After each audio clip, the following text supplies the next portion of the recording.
एक बड़ी पुरानी कहावत है, अपनी अपनी तान में गधा भी मस्तान। कुछ वैसा ही हाल चल रहा है। चाइना के राष्ट्रपति पहुंचते हैं रूस और मुलाकात होती है रूस के राष्ट्रपति पुतिन से, जिसके बाद दुनिया टेंशन में आ जाती है। भारत भी टेंशन में आता है, लेकिन अब जो भारत ने किया है उससे बुरी तरीके से टेंशन में भी है चाइना और नाराज भी है। बात क्या है? रूस का जो ये शहर देख रहे हैं व्लादिवोस्तोक, अब यहाँ पर कांड कर दिया है चाइना के साथ भारत ने। व्लादिवोस्तोक तो है रूस का, फिर चाइना को टेंशन क्यों? चाइना को बहुत बड़ा वाला टेंशन है। और इन सब के बीच में रूस ने अपना नया पॉलिसी डॉक्यूमेंट दुनिया के सामने रख दिया और बता दिया कि भारत उसके लिए क्या है। जानेंगे क्या कुछ चल रहा है जियोपॉलिटिक्स में, आइए जानते हैं इन खबरों को विस्तार से। सबसे पहली बात ये कि इतना कुछ होने के बाद रूस यूक्रेन की लड़ाई शुरू हो गई, भारत के ऊपर दबाव बन गया। इसके बावजूद भारत और रूस के बीच में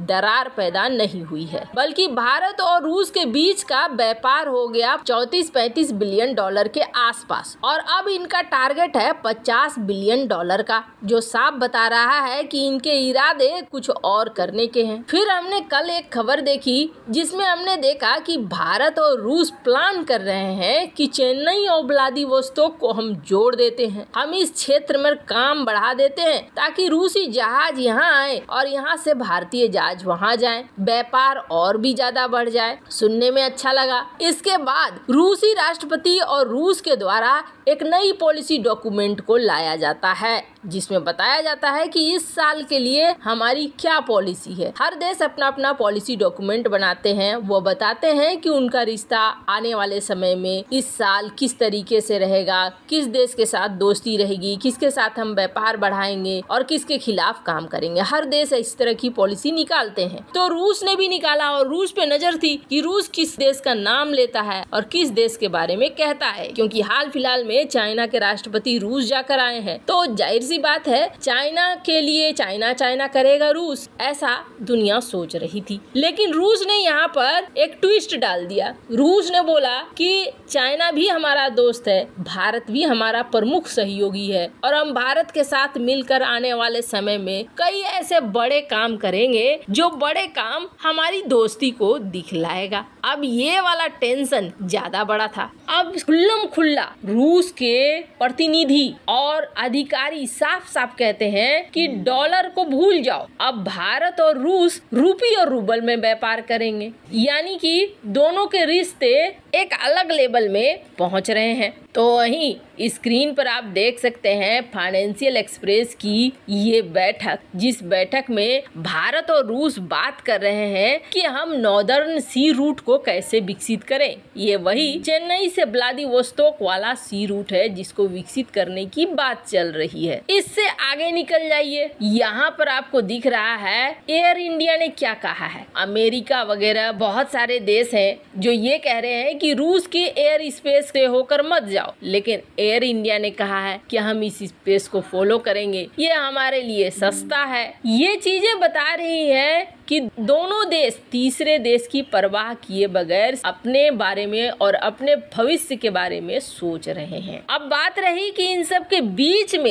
एक नया खेल शुरू हुआ और इस नया खेल में क्या कहा भारत ने रूस के इस शहर को बनाया व्लादिवोस्तोक को कि हम यहाँ पर बनाएंगे सैटेलाइट सिटी। सुनने में बड़ा अच्छा लगा। इसमें चाइना को टेंशन क्यों? इसके लिए थोड़ा सा इतिहास देखना पड़ेगा। ये वो जगह था कभी जहाँ पर एक दो झोपड़े हुआ करते थे और कई ऐसे दार्शनिक थे जो अपनी नाव लेकर पहुंच जाते थे इस जगह पे, फिर घूम घाम कर वापस आ जाते थे। 1860 का दौर था तब। ये जो शख्स देख रहे हैं ये रूसी जनरल था। ये रूसी जनरल एक बार पहुंचा इस जगह पर और इस जगह पर पहुंचने के बाद इसे कुछ अच्छा लगा कि नहीं, ये जगह समंदर से जुड़ा हुआ है और यहाँ पर हमें कुछ विकास करना चाहिए। धीरे धीरे यहाँ पर ये बराबर आने लगा। 1880 में इसकी एक पूरी फ्लीट आई, यानी सेना का एक दल बदल आया और यहाँ पर फिर इन्होंने पोर्ट का निर्माण शुरू कर दिया और उस जमाने में ये इस तरीके से विकसित दिखता था। ये पोर्ट इतना महत्वपूर्ण हो गया कि जब जापान ने दूसरा विश्व युद्ध छेड़ा तो जापानी सेना इसमें उतरने लगी थी और जापानी सेना को रोकने के लिए अमेरिका और सोवियत संघ की सेना उतर रही थी। ये जो तस्वीरें हैं ये यही बता रही हैं उस समय की तस्वीरें। ये सारा मामला हुआ और ये सारा मामला होने के बाद जब ठंडा हो गया सारा कुछ तो चाइना निकल कर आया और चाइना ने कहा ये हमारा हिस्सा है। और आपको बता दे एक लड़ाई भी हो गई रूस के साथ। जब लड़ाई होने के बाद रूस और चाइना में एक ट्रीटी बनी और इस ट्रीटी के तहत चाइना ने कहा कि ठीक है हम आज से मान लेते हैं कि व्लादिवोस्तोक आपका हुआ। क्या मामला खत्म हो गया? नहीं, क्योंकि कहते हैं ना जियोपॉलिटिक्स में मुर्दों को गाड़ा नहीं जाता है बल्कि उन्हें जिंदा रखा जाता है। जब वक्त आए तब उसे निकाल कर बाहर करो। कुछ ऐसा ही हुआ, ट्रीटी साइन हो गई, सब कुछ हो गया। अब इसके अनुसार व्लादिवोस्तोक हुआ रूस का। लेकिन क्या चाइना अभी भी इस बात को मानता है? रूस बहुत अच्छे से जानता है कि कल की डेट में अगर रूस कमजोर होता है तो फिर चाइना इस जगह के लिए फिर से आक्रामक हो जाएगा और चाइना कहेगा कि व्लादिवोस्तोक हमें दे दो। और इसकी संभावना इसलिए ज्यादा हो जाती है कि ये जो तस्वीर देख रहे हैं ये एक ट्वीट है। ये ट्वीट थोड़ी पुरानी है लेकिन इस ट्वीट में 2020 की ये ट्वीट है। इस ट्वीट में ये कहा गया है चाइनीज मीडिया के द्वारा कि रूस की एम्बेसी ने एक ट्वीट किया और इस ट्वीट के मुताबिक ये जो व्लादिवोस्तोक है उसका सालगिरह मना रहे थे और इसने याद दिलाया इस मीडिया हाउस ने कि व्लादिवोस्तोक हमारा था।